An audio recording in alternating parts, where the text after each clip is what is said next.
avec le soutien de l'UNICEF.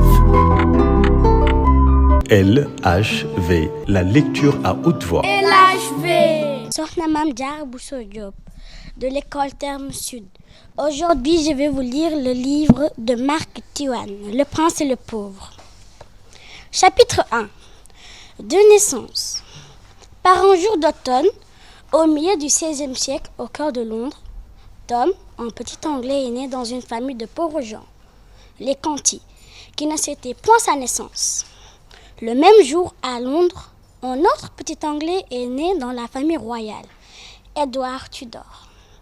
Celui-là est attendu avec impatience. Dès sa naissance, il est prince de Galles et gazouille dans la soie et le satin. Tous les Anglais l'attendent avec la même impatience que ses parents pour fêter cet heureux événement. Dans toutes les rues, Londres offre un spectacle inoubliable. Premier pas dans la vie. Tom, le petit pauvre, vit dans une maison délabrée avec ses parents. Son père, John Conti, est voleur. Sa mère, mendiante. Tom est également mendiant. Mais il aime lire et dévore les livres du père André, avec qui il a sympathisé dans ses lectures. Il apprend d'inépuisables sujets de distraction. Un matin, Tom le pauvre se lève le ventre vide, mais l'esprit encore plein d'images éclatantes. Il s'en va par la ville. Soudain, il s'arrête devant le majestueux palais royal de Westminster. Il contemple longtemps l'énorme bâtiment. Il s'approche des barreaux dorés et jette un coup d'œil à l'intérieur. Il aperçoit un jeune garçon aux traits agréables qui va et vient sur les vêtements ornés de soie et de satin. Les pierres précieuses scintillent. Il est entouré de domestiques. C'est le prince. Sans réfléchir, le pauvre applique son visage contre les barreaux. Mais immédiatement, l'un des hommes d'armes se rue sur lui en criant « Tâche de ne pas revenir, sale petit mendiant !»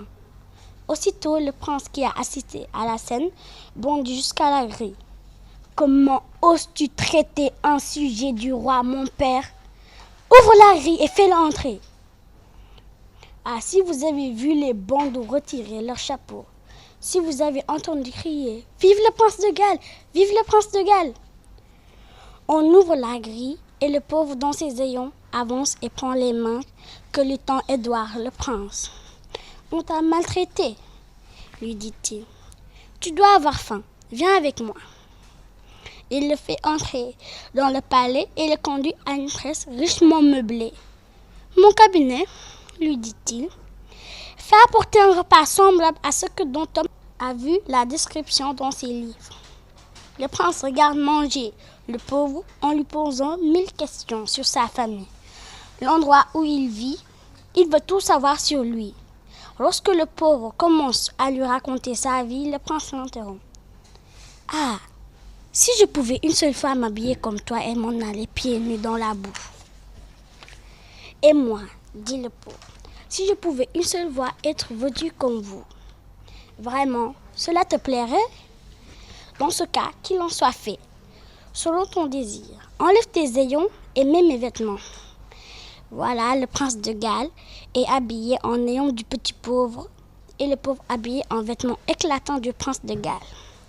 Il se regarde. « Maintenant que je porte tes vêtements, dit le prince, il me semble que j'éprouve les mêmes sensations que toi. » Puis il prend sur la table un objet bizarre, il ouvre la porte, dégringole les escaliers, traverse la cour, saisit à pleines mains les barreaux de la grille et crie « Ouvrez, ouvrez !» C'est tout. Merci, Mame Diarra Bousso. Alors, Mame Diarra, vous avez parlé de 2 personnages. Oui. Qui sont-ils? C'était le prince de Galles et un petit mendiant nommé Tom. Très bien. Alors, ils ont quelque chose en commun. C'est quoi? Ils se ressemblent comme 2 gouttes d'eau. Et ils avaient un destin lié les a amenés à échanger leur vie. Le prince croyait que c'était pour 24 heures. Mais il partit trop loin et s'éloigna dans la forêt. Il se perdit et maintenant, dès qu'il s'est perdu, le faux prince Tandis que lui était au palais, on lui annonça que le roi était mort. Et soudain, le messager vient et leur dit: donc le roi est mort. C'est maintenant Tom, le faux prince, qui va devenir le roi de l'Angleterre. Tout le monde a dit: que Dieu bénisse le roi, que Dieu bénisse le roi. Et après, c'est là que le vrai prince est venu à réclamer sa couronne. Il croyait que le pauvre allait lui faire du chantage en lui disant: donne-moi ceci et je te rends ta couronne. Mais le pauvre était fidèle et a commencé à convaincre son peuple en lui disant: je ne suis pas le vrai roi, c'est lui le roi. Je me suis fait passer pour lui, je ne suis pas le vrai roi. Il insista et un gars lui dit: je te crois. Et enfin, il parvient à les convaincre eux tous que lui, il n'était pas le vrai roi, mais c'était celui qui portait ses ayons qui était le vrai roi. Et après, il a été récompensé en étant devenu son protégé, un membre du conseil. Voilà. Merci, Mame Diarra. Merci beaucoup. Merci. LHV. LHV, la lecture à haute voix.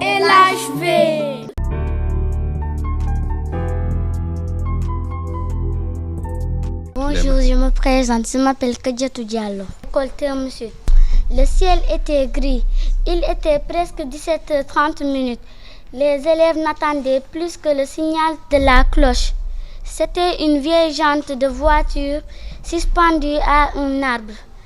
Dans les autres classes, les effets étaient déjà rangés. Les uns bavardaient à voix basse, les autres regardaient par les fenêtres.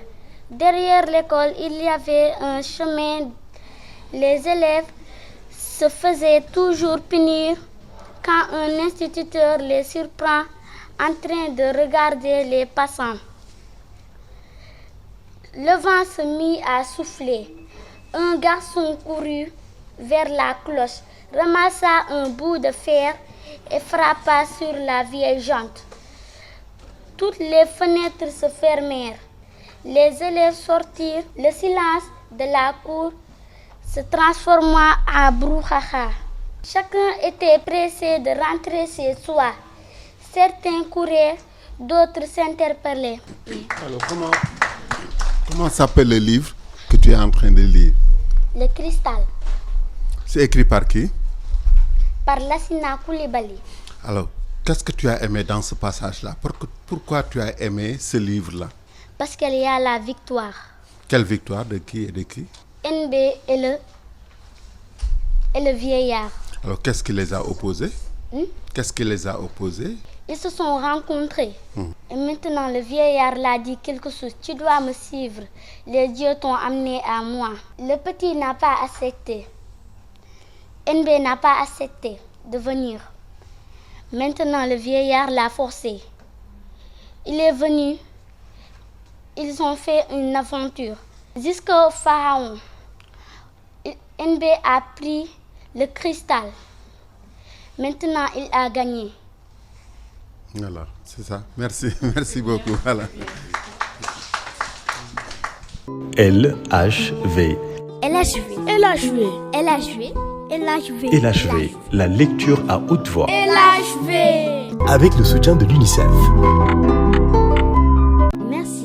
Merci mille fois. Merci d'accompagner les enfants.